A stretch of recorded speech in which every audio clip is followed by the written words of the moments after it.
जी sir, यहाँ पर अगर आप थोड़ा सा ध्यान से देखिएगा तो थर्मिस्टर के लिए हम लोग ये जानते हैं कि RT1 बराबर आता है RT2 इंटू ई का power beta 1/T1 minus 1/T2। RT1 बराबर RT2 इंटू ई का power beta 1/T1 minus 1/T2। तो RTD में ये होता है कि टेम्परेचर बढ़ाने से रेजिस्टेंस बढ़ता है और टेम्परेचर घटाने से रेजिस्टेंस आपके पास घटता है। लेकिन थर्मिस्टर में ये उल्टा है कि टेम्परेचर घटाने से आपका रेजिस्टेंस बढ़ता है और टेम्परेचर बढ़ाने से रेजिस्टेंस आपका घटता है। तो अगर आप ध्यान दीजिएगा तो RT बराबर आ जाएगा RT0 इंटू बीटा इंटू आ जाएगा ई का power beta into 1/T minus 1/T0। तो dRT/dt आ जाएगा RT0 इंटू ई का power beta 1/T minus 1/T0 into minus beta by T square, जो कि बराबर है आपके पास RT into minus beta by T square के। तो dRT/RT इंटू dt का वैल्यू आ जाएगा minus beta by T square. मैंने ये कहा कि 1/RT इंटू dRT/dt का वैल्यू आ जाएगा minus beta by T square, और बीटा होता है आपका 3500 केल्विन से लेकर 4500 केल्विन के बीच में, और थर्मिस्टर के लिए ये मटेरियल कांस्टेंट है। ठीक है, RT देखिएगा तो RT0 इंटू ई का power beta into 1/T minus 1/T0। इसको हम लोगों ने मैथ से अलग अलग यहाँ पर अगर आप थोड़ा सा ध्यान से देखिएगा तो हमारे पास जो ओपैम्प दिया हुआ है वहां से हमारे पास साफ साफ दिख रहा है कि V0 हमारे पास आ जाएगा। आइए आपको दिखाता हूँ।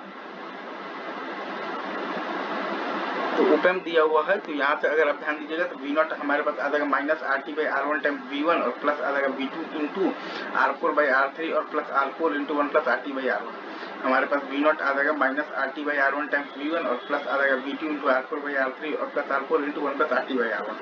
जहाँ पर कि RT है आपके पास R0 into 1 plus alpha into delta T, और R0 है आपके पास रेजिस्टेंस एट 0 केल्विन, तो RT है आपके पास resistance at T kelvin, right. Right sir, is it true? ये चीज है। तो RT हो जाएगा, अच्छा तो डेल्टा टी बराबर आ जाएगा T, तो RT आ जाएगा basically R0 into 1 plus alpha T. वो सारे वैल्यूज रख दिए हैं हमारे पास, दिया हुआ है, हमें निकालना है बेसिकली तो V0 निकालना है एट द टेम्परेचर T0 अपने पास दिया हुआ है केल्विन पर, राइट। तो हमारे पास V0 है माइनस RT/R1 टाइम V1 और प्लस V2 इंटू R4/R3 और plus R4 into 1 plus RT/R1। तो V0 हमारे पास आ जाएगा minus R0 into 1 plus alpha times आ जाएगा T0/R1 इंटू V1 और प्लस आ जाएगा V2 इंटू R4/R3 और plus R4 into 1 plus R0 into 1 plus alpha times T0 और बाई आ जाएगा R1, राइट। राइट सही।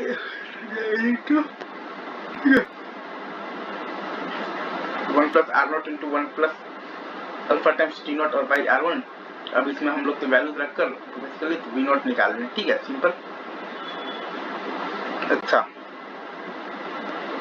अब अगर हम लोगों को निकालना है बेसिकली सेंसिटिविटी निकालना है तो V0 तो हमें पता है कि minus R0 into 1 plus alpha T by R1 into VN और प्लस आ जाएगा V2 इंटू R4/R3 और plus R4 into 1 plus R0 into 1 plus alpha T by R1।